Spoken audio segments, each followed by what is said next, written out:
On a quiet Sunday morning in rural Indiana, a Protestant pastor stood up in the middle of a Catholic Mass. He did not stand to pray. He did not stand to sing. He walked straight toward the altar. In front of hundreds of stunned worshipers, he pointed at the consecrated host and shouted, "If you are really there, prove it." Gasps rippled through the church. Then, in a moment no one could explain, a blinding white light burst across the sanctuary. People fell to their knees. Some screamed, others wept. And the man who had mocked the Eucharist collapsed to the floor, trembling. But this was not the beginning of the story. Weeks before that Sunday, before the light, before the fall, one name had been quietly following him: Mary. Before we continue, take a moment and tell us in the comments. Where are you watching from? And what time is it where you are right now? Your presence matters here. Now, let us go back to the man who believed he already knew the truth. Caleb Turner was not a man who doubted easily. At 39 years old, he was already a respected Protestant pastor in the small town of Maple Ridge, Indiana, a place of grain silos, quiet streets, and Sunday mornings that smelled of coffee and fresh-cut grass. To his congregation of fewer than 200 people, he was Pastor Caleb, a man of confidence, a man who quoted Scripture without hesitation, a man who warned his flock about false teachings with unwavering certainty. Every Sunday, Caleb stood behind the wooden pulpit of Grace Fellowship Chapel, raised his worn Bible, and spoke with conviction. "Truth matters," he often said, "and not every church teaches the truth." The message was clear, especially when the subject turned to Catholicism. During the week, Caleb worked long hours as a welder at a steel fabrication shop along Highway 52. The work was loud, hot, and exhausting. Sparks flew, metal screamed, sweat soaked through his flannel shirts. But he never complained. Providing for his family was part of his calling. His wife, Elaine, worked night shifts as a nurse at the county hospital. She was steady, practical, and quietly faithful, though far less passionate about theological battles than her husband. Together, they were raising 2 children. Noah, 9 years old, loved baseball and dreamed of playing in the major leagues. Lily, 6, filled notebooks with drawings, angels, crosses, and people surrounded by light. Their house was small, beige siding, a narrow backyard. Bills stacked neatly on the kitchen counter. Faith, family, hard work. That was Caleb Turner's rhythm, and at the center of it all was his certainty. Caleb believed he had been entrusted with the truth, and that truth, in his mind, demanded clarity. The Catholic Church, he preached, had strayed. Statues, saints, rituals, and worst of all, a piece of bread they dared to call Christ. He did not hate Catholics as people, but he despised what he believed they represented. In the glove compartment of his pickup truck, beside welding gloves and receipts, Caleb kept a folder of handwritten notes. Working title: The Bread Deception, Why Rome Misleads Millions.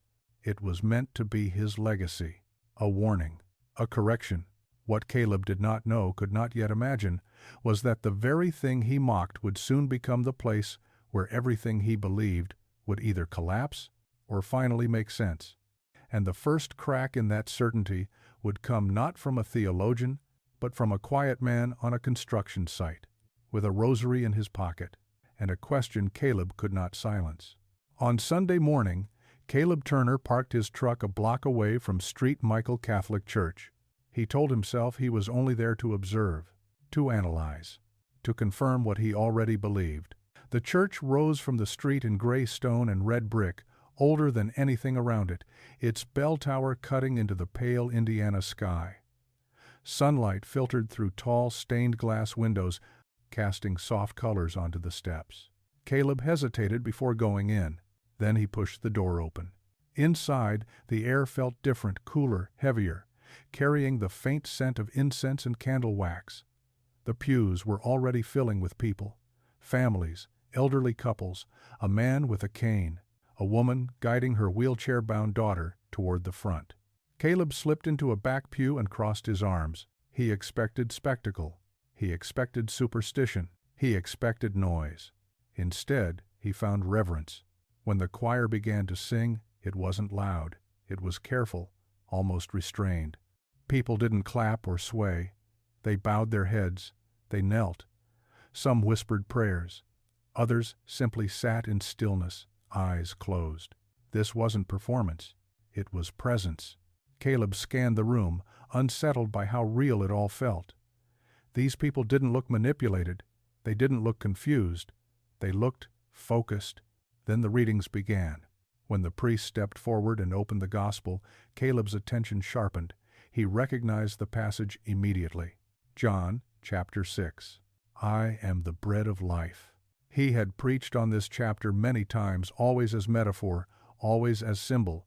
But hearing it read aloud here, in this place, something sounded different. The priest's voice was calm, unrushed. Whoever eats this bread will live forever. And the bread that I will give is my flesh for the life of the world. Caleb felt his chest tighten. Don't fall for this, he told himself. You know what it means. But the words refused to stay theoretical. During the homily, the priest spoke simply, not forcefully, not emotionally. When Jesus said, "This is my body," he did not say, "This represents my body." He said, "This is my body." And when God speaks, reality changes. Reality changes. The phrase echoed in Caleb's mind. Then came the moment he would never forget. A small bell rang. The church fell into absolute silence. No coughing. No shuffling. No whispered prayers. The priest lifted the host high above the altar. "This is my body," he said slowly, "which will be given up for you." Caleb's heartbeat thundered in his ears. He didn't understand what was happening, only that something was happening. Something weighty, something holy. Miguel knelt beside him, head bowed. "That's Jesus," the old man whispered. Caleb wanted to argue. He wanted to say, "It's just bread," but his lips wouldn't move. For the first time in his life, Caleb Turner felt small, not ashamed, not condemned, just profoundly aware that he might be standing in the presence of something far greater than his certainty. And once that thought entered his heart, it refused to leave. The breaking point came on a humid Sunday morning in August. Caleb had not slept. At 4 a.m., he sat alone at the kitchen table, his Bible open to John 6, pages marked and underlined until the margins were crowded with questions he could no longer ignore. By sunrise, he knew where he was going. He drove to St. Michael Catholic Church without telling Elaine. But Elaine had been watching him for weeks. The sleepless nights, the fractured sermons, the fear in his eyes. When she heard his truck start that morning, something in her tightened. She waited 5 minutes, then followed, praying under her breath that she wasn't too late. The sky was overcast, the air thick and unmoving, as if the world itself were holding its breath. Inside the church, the pews were full. Caleb took a seat near the aisle. He did not kneel. He did not sing. The Mass unfolded quietly, reverently. The homily spoke about light, how true light exposes what we try to hide, and how once it finds us, there is no returning to darkness. Caleb's pulse raced. Then the bell rang. The priest lifted the host. "This is my body, which will be given up for you." Something inside Caleb snapped. He stood. The scrape of his chair against the stone floor echoed through the sanctuary. Heads turned. Whispers spread.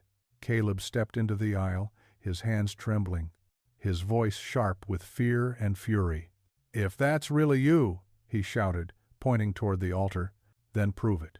Elaine had just slipped into the back pew when she saw him stand. Gasps filled the church. Before anyone could stop him, Caleb rushed forward, grabbed the consecrated host from the priest's hands, and threw it to the floor. "If you are Jesus," he yelled, "show me." The moment the words left his mouth, the light came. Not the glare of electricity, not the flicker of candles. A living white brilliance erupted from the altar, flooding the sanctuary in an instant. People screamed. Others fell to their knees. Some covered their faces, sobbing. Caleb collapsed. As his body struck the floor, he heard his name, not with his ears, but inside his soul. "Caleb, why are you persecuting me?" The light faded as suddenly as it had appeared. Silence followed, thick, stunned, sacred. The priest knelt beside Caleb, lifting the host from the floor. It was untouched, whole, radiant. Caleb opened his eyes, tears streaming down his face. "I heard him," he whispered. "He spoke to me."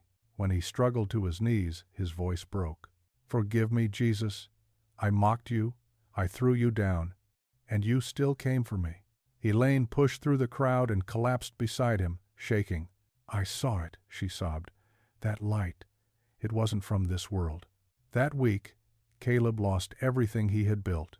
His church elders removed him from ministry. His salary disappeared. Friends stopped calling. Doors closed quietly but firmly. But something else opened. 6 months later, Caleb and his family entered RCIA. On Easter Vigil, they stood before the altar holding candles as the church filled with light, once more gentle this time, warm, welcoming. When Caleb received the Eucharist for the first time, the same peace washed over him. Not dramatic, not overwhelming, just real. Today, Caleb works again as a welder. He volunteers quietly. He prays more than he speaks. And every Sunday, as he kneels before the tabernacle, he whispers the same words he once shouted in anger, now spoken with love. "Prove you're real, Lord." And, in the silence that follows, he always does. Caleb Turner did not think of himself as hateful. He told himself it was conviction. Every morning on his drive to the steel shop, his pickup passed Street, Michael Catholic Church, an old stone building with a narrow bell tower and a small statue of the Virgin Mary standing quietly near the entrance. Caleb never stopped there. He never slowed down. But every time he passed it, a familiar tension rose in his chest. Idolatry, he thought, right there in the open. From the pulpit of Grace Fellowship Chapel, Caleb warned his congregation with practiced clarity. Statues, saints, rituals, traditions of men, he called them, and when the topic of communion arose, his tone hardened. Christ is in heaven, he preached, not trapped in a piece of bread. The congregation nodded. Amens followed. Caleb felt the warmth of agreement, the kind that reassures a man he is standing on solid ground. At home, life was simple. Dinner at the same table, bills paid on time, scripture read aloud before bed. Elaine listened quietly as Caleb rehearsed sermons in the living room, his voice filling the house while the children played nearby. She did not share his intensity, but she respected it. In the garage, beside his welding tools, Caleb kept a thick folder of handwritten notes. The working title was written in bold letters across the front. The Bread Deception, Why Rome Misleads Millions. It was meant to be his legacy. Yet late at night, when the house was quiet and the hum of the refrigerator was the only sound, a question crept in uninvited. If they are so wrong, why do they still exist? He pushed the thought away quickly. Doubt, he told himself, was dangerous. And still, the stone church on Maple Street kept standing. The crack in Caleb's certainty did not come from a debate. It came from a construction site. The steel shop had been contracted to install iron gates for a renovation project in the historic district of Maple Ridge. That was where Caleb met Miguel Alvarez, a 64-year-old mason with weathered hands, a soft voice, and a lunchbox that always smelled like home-cooked food. Miguel worked slowly, deliberately. He hummed hymns in Spanish while mixing cement, and tucked into the breast pocket of his faded plaid shirt was a small silver rosary. At first, Caleb kept his distance. Something about the beads unsettled him. One afternoon, under the relentless summer sun, Miguel approached with a smile and held out a bowl of stew. "You've been working hard," he said. "Sit, eat." Caleb hesitated, then accepted. They talked about work, about the heat, about life in small towns. The conversation was easy, too easy. Then Miguel nodded toward Caleb's lunch Bible. "You're a pastor," he said. Caleb straightened. "Yes, across town." Miguel smiled gently. "I go to Street Michael's." Caleb felt his jaw tighten. "The Catholic Church," he said flatly. Miguel did not argue.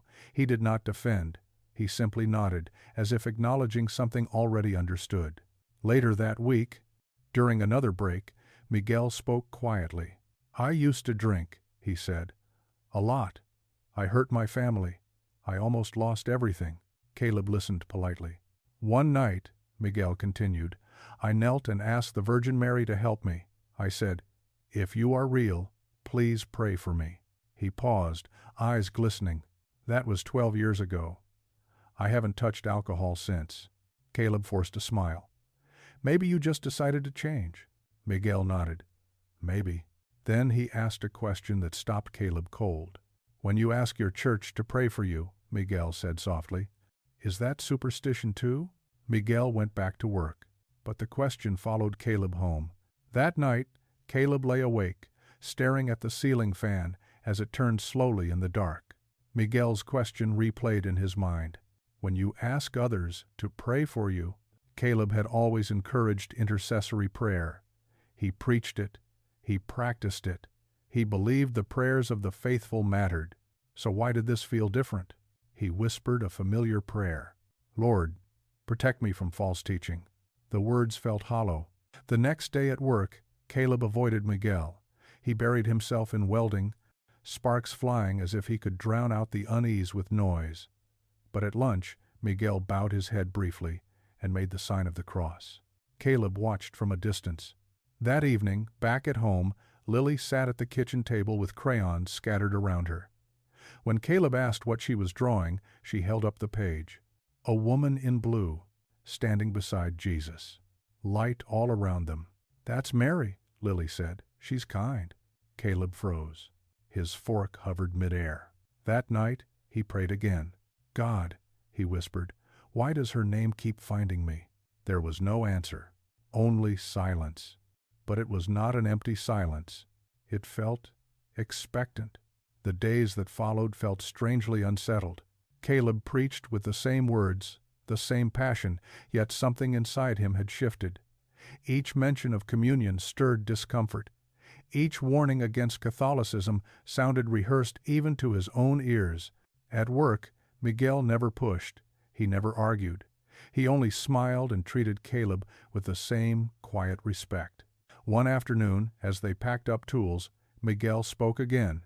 "I don't think Mary replaces Jesus," he said gently. "I think she leads us to him, like a mother does." Caleb bristled. "That's not in the Bible." Miguel nodded. "Maybe not how you read it." He said nothing more. That night, Caleb dreamed of light not blinding, not dramatic, just steady and warm. When he woke, his chest felt tight, as if he had been holding his breath. He did not tell Elaine. He did not tell anyone. But the resistance inside him was weakening. On Friday afternoon, as the sun dipped low and shadows stretched across the job site, Miguel approached Caleb one last time. "I know you have service on Saturday," he said, "but if you are free Sunday morning, come with me, just once." Caleb laughed, sharp and defensive. "Me? In a Catholic Mass?" Miguel smiled. "I'm not asking you to believe. I'm asking you to see." The word struck harder than Caleb expected. See. Truth, he had always taught, had nothing to fear from examination. That night, Caleb barely slept. By dawn on Sunday, while Elaine and the children were still asleep, he stood in front of the mirror, buttoning his shirt. He told himself this was research, confirmation, a final test. He parked a block away from St. Michael Catholic Church. The building stood quietly in the morning light. Miguel was waiting on the steps, and as Caleb followed him inside, unaware of how deeply his life was about to change, the bell began to ring. Caleb Turner did not plan to speak to the priest. He told himself he had seen enough, observed enough, confirmed nothing. But all week, the memory of that bell, the silence, the weight in the air, followed him like a shadow he couldn't outrun. On Thursday evening, he finally gave in. He texted Miguel, "Can I talk to your priest?" The reply came almost immediately. "His door is always open." That night, Caleb drove to the small brick rectory beside St. Michael Catholic Church. The building looked ordinary. A porch light glowed softly. A wooden sign read, "Parish Office Welcome." Inside, the smell of coffee and old books filled the room. Father Thomas Reed greeted him with a warm handshake and a calm smile. "I'm not here to debate," Caleb said quickly. "Good," the priest replied. "Neither am I." They sat across from each other at a simple wooden table. For a moment, neither spoke. Caleb's eyes rested on the crucifix hanging on the wall. "I've always believed Catholics worship idols," Caleb said at last. Father Reed nodded slowly. "If I believed this was only wood," he said, "I would agree with you, but we don't worship wood. We worship the one who gave his life on it." Caleb wasn't prepared for that answer. The conversation moved gently, deliberately. Water into wine, loaves and fishes, a God who speaks and reality obeys. "But Jesus also said, 'I am the door,'" Caleb argued. "He wasn't literally a door." Father Reed smiled. "When he said that, no one misunderstood him," he said. "But when he said, 'This is my body,' many walked away, and he let them go." Silence filled the room. For the next hour, Father Reed opened ancient texts, early Christian writings from men who lived within living memory of the apostles. Their words spoke clearly of the Eucharist as real, living, present. When Caleb left the rectory, the streetlights seemed blurred, as if the world itself had shifted slightly off-center. In his truck, he whispered a question that frightened him. "Lord, what if this is true?" Miguel invited Caleb back on Sunday afternoon. This time, he said, not Mass, just silence. The Adoration Chapel was small, no stained glass, no choir, no pulpit, only candles. And at the center, a golden monstrance holding the consecrated host. Caleb froze at the doorway. Something about the room felt different, heavier, but not oppressive. Focused, around 20 people knelt quietly. An elderly woman whispered a rosary. A young mother rocked a sleeping baby. A man with tattoos bowed his head, tears slipping down his face. No one spoke. No one performed. Miguel leaned close and whispered, "We come here to be with him." Caleb sat in the back pew, arms crossed, determined to remain detached. Then the man with tattoos began to sob. Minutes later he whispered, "Thank you for giving me my life back." Miguel explained softly. He was addicted to meth, came here ready to end it all. He says Jesus spoke to him right there. Caleb watched the man's shoulders shake. This wasn't hysteria. This was relief. Time lost meaning. 10 minutes, 40, an hour. When Father Reed entered and lifted the monstrance in blessing, Caleb felt it again, that warmth, that quiet peace that didn't rush in, but settled. Not emotion. Presence. Caleb didn't move. He couldn't. And for the first time in his life, he wondered if God had been closer than he ever imagined. That night, Elaine noticed immediately. "You're different," she said as they sat at the kitchen table. "You're not preaching like you used to." Caleb hesitated. Then the words spilled out. "What if we've been wrong? What if Jesus really is there, in the Eucharist?" Elaine's face drained of color. "If you say that out loud," she whispered, "we lose everything. Church, friends, income, stability." Caleb nodded. "I know. That was the worst part." He knew the cost and still couldn't silence the truth, pressing against his heart. Later, alone in the backyard beneath the Indiana stars, Caleb whispered, "If that wasn't you, why did it feel like love?"